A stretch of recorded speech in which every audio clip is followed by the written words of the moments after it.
Welcome. Um, I'm just going to be analyzing my first game of a recent chess tournament. And I'm playing black in this game. The game started knight f3. Interesting, probably. Knight f3 is probably to avoid some Nimzo action, some modern defense action. So my opponent, he played knight f3 first, and then converted to...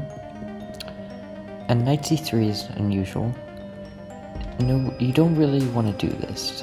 You want to move the c pawn in these systems to c3 to solidify the center, or c4 to pressure my center.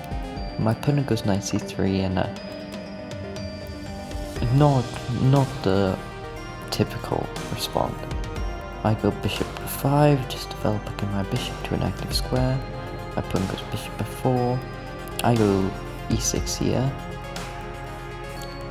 And my opponent was, I don't know if my opponent's plan was to play Kajabova London here, but knight a6, and he has nothing.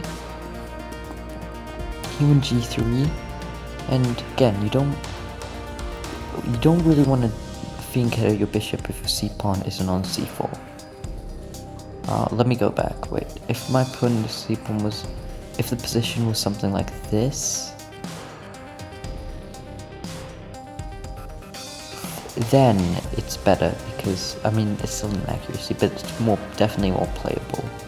Maybe knight c3, bishop b2, now g3, and just, this is like Catalan type action, but instead we get it here, and I just immediately reclaim the center.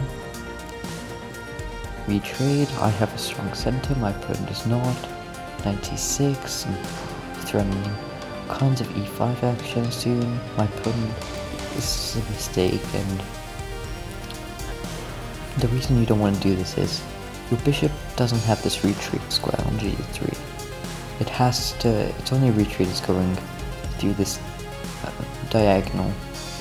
And another reason is this bishop, you don't have to move this e-pawn if your bishop's being ghettoed. It's a common mistake, but you want to just like set it up with maybe rook e1 and then try and play e4 eventually, e1 and knight h4, e4, and that's how you're supposed to play this. My opponent is goes e3. In my opinion, mistake. I don't care if it says inaccuracy, it's a mistake. Rook e8.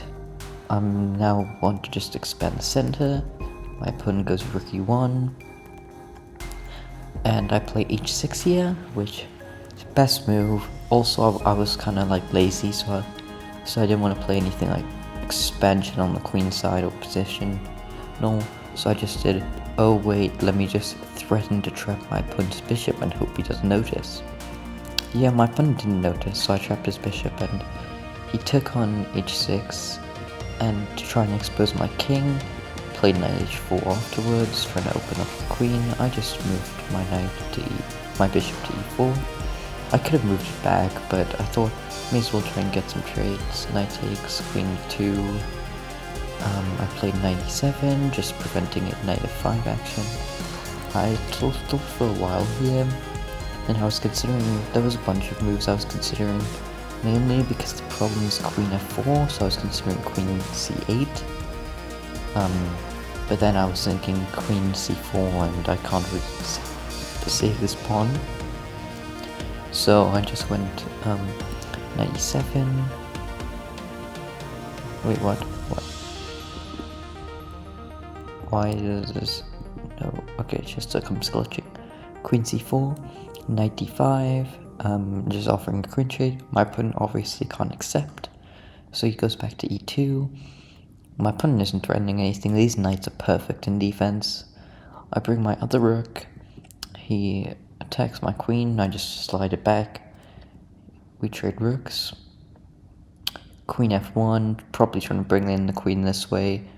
Maybe start a pawn attack or something. I just go queen a6. Again, not the best move according to the engine, but a very human one, you just want to trade. My opponent goes for rook e2, and now the queen cannot go to g2 because then this rook is always undefended. So I just go queen b5, threatening this pawn. My opponent goes c3. I think the better attempt was b4, and then after bishop b6, maybe trying to like, I don't know, my opponent is kind of paralyzed. It's a problem. He can't really do much here. And he can just do waiting moves. But d3 creates the weakness of d3, which I immediately exploited. My opponent goes bishop h3, probably just trying to activate, and I go knight h7, because now that the bishop is no longer on this diagonal, I can reroute my knight to hopefully go to f3 or h3. So I do that. My opponent goes knight f5, and it's a lost position before. We exchange, knight g5, and it's over for my opponent. My opponent goes king h1. I can't go queen d. I play knight f3. My opponent goes king g2. I just play a waiting move because my opponent has like no moves left. And I wanted my opponent to play king h1, which my opponent did. Also, funny thing, if my opponent ever went king h3, I would just take this rook because there's a fork. Why can I not? Okay, there's the arrow. Yeah. But instead, queen d1, we just traded. Rook g1 check, knight g5. Apparently a mistake. I don't get how. Come on, it's still -2. My opponent is not making a comeback from this. King h4, rook h1. My opponent can't defend this pawn without losing this f2 pawn. My opponent moves it. And, yep, I did play en passant in the real game. My opponent moved the rook, I took. My opponent goes rook d3, and it's just, I take, bishop h3 is mate soon. Instead, he played the immediate king g4, and at this point, h5 is checkmate.